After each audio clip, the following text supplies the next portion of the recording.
श्रीगुरुभ्यो नमः। हरिः ओम्। गणानाम् त्वा गणपतिगम् हवामहे कविम् कवीनामुपमश्रवस्तमम् ज्येष्ठराजम् ब्रह्मणाम् ब्रह्मणस्पत आनः शृण्वन्नोतिभिः सीदसादनम्। महागणपतये नमः। प्रणो देवी सरस्वती वाजेभिर्वाजिनीवती धीनामभित्र्यवतु। आनो दिवो बृहतः पर्वतादा सरस्वती यजतागन्तु यज्ञम्। हवन् देवी जुजुषाणा घृताची षड्मान्नो वाचमुषती शृणोतु। वाग्देव्यै नमः। चरणम् पवित्रम् विततम् पुराणम् येन पूतस्तरति दुष्कृतानि तेन पवित्रेण शुद्धेन पूताः। अधिपाप्मानमरातिन्तरेम। श्रीसद्गुरुचरणारविन्दाभ्याम् नमः। ॐ भद्रम् कर्णेभिः शृणुयामदेवाः भद्रम् पश्येमाक्षभिर्यजत्राः स्थिरैरङ्गैः स्तुष्टुवागुंसस्तनूभिः व्यशेपदेवहितम् यदायुः। स्वस्ति न इन्द्रो वृद्धश्रवाः स्वस्ति नः पूषा विश्ववेदाः स्वस्ति नस्तार्क्ष्यो अरिष्टनेमिः स्वस्ति नो बृहस्पतिर्दधातु। ॐ शान्तिः शान्तिः शान्तिः। ॐ नम् नमस्ते गणपतये त्वमेव प्रत्यक्षम् तत्त्वमसि त्वमेव केवलम् कर्तासि त्वमेव केवलम् धर्तासि त्वमेव केवलम् हर्तासि त्वमेव सर्वम् खल्विदम् ब्रह्मासि त्वम् साक्षादात्मासि नित्यम्।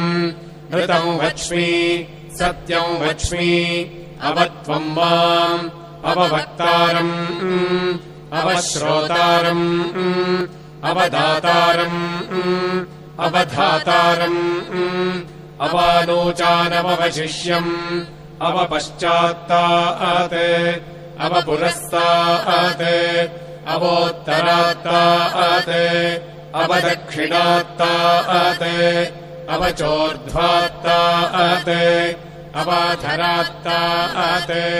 सर्वतो माम् पाहि पाहि समन्तात्। त्वम् वाङ्मयस्त्वम् चिन्मयः त्वमानन्दमयस्त्वम् ब्रह्ममयः त्वम् सच्चिदानन्दाद्वितीयोऽसि त्वम् प्रत्यक्षम् ब्रह्मासि त्वम् ज्ञानमयो विज्ञानमयोऽसि।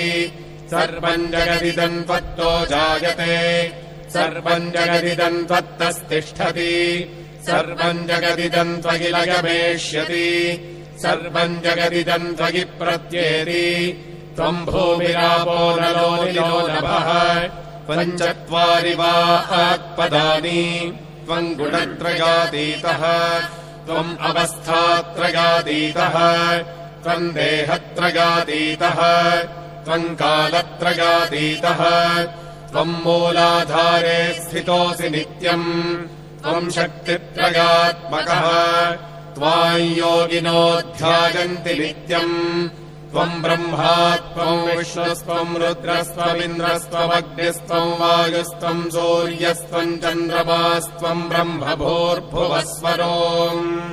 गणादिम् पूर्वमुच्चार्य वर्णादिम् तदनन्तरम् अनुस्वारः परतरः अर्धे एन्दुलसितम् तारेण रुद्धम् एतत्तव मनुस्वरूपम्।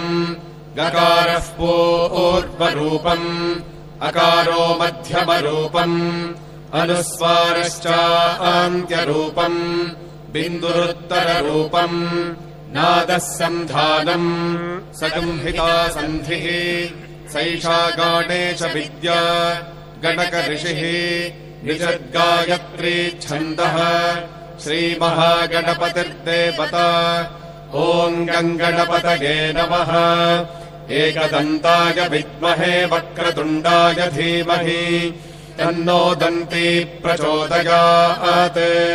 एकदन्तम् चतुर्हस्तम् पाशमङ्कुशधारिणम् रदम् च वरदम् हस्तैर्बिभ्राणम् मूषकध्वजम् रक्तम् लम्बोदरम् शूर्पकर्णकम् रक्तवाससम् रक्तगन्धानुलिप्ताङ्गम् रक्तपुष्पैः सुपूजितम् भक्तानुकम्पिनम् देवम् जगत्कारणमच्युतम् आविर्भूतम् च सृष्ट्यादौ प्रकृतेः पुरुषात् परम् एवम् ध्यायति यो नित्यम् स योगी योगिनाम् वरः नमो व्रातपतये नमो गणपतये नमः प्रमथपतये नमस्तेऽस्तु लम्बोदराय एकदन्ताय विघ्नविनाशिने शिवसुताय श्रीवरदमूर्तये नमो नमः होतु न इन्द्रक्षुमन्तम् चित्रम् ग्राभम् सङ्गृभाय महाहस्ती दक्षिणेन विद्माहित्वा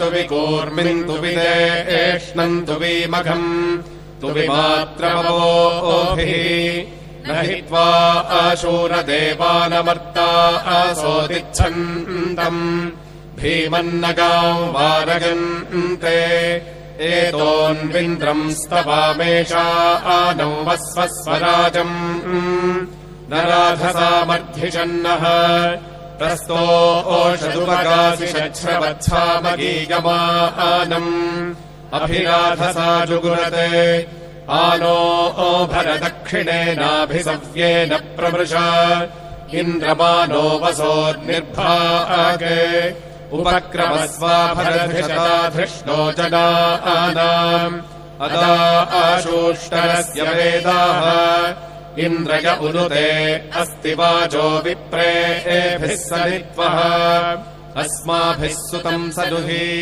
सद्यो जुवस्ते वाजा अस्मभ्यो विश्वश्चन्द्राः वशैश्च मक्षोजरन्ते गणानान्त्वा गणपतिम् हवामहे कविम् कवीनामुपमश्रवस्तमम् ज्येष्ठराजम् ब्रह्मणाम् ब्रह्मणस्पत आनः शृण्वन्नोतिभिः सीदसादनम् निषुषीदगणपते गणेषु त्वा आहुर्विप्रतमम् कवीनाम् न ऋते त्वत्क्रियते किञ्चनारे महामर्कम् मघवम् चित्रमच्च अभिख्यानो मघवन्नाथमानाच्छके बोधिवसुपते सखीनाम् रणम् कृधिरणकृच्छत्यशुष्मा भक्ते चिदाभजाराये अस्मान् येनेदम् भूतम् भुवनम् भविष्यत्परिगृहीतममृतेन सर्वम्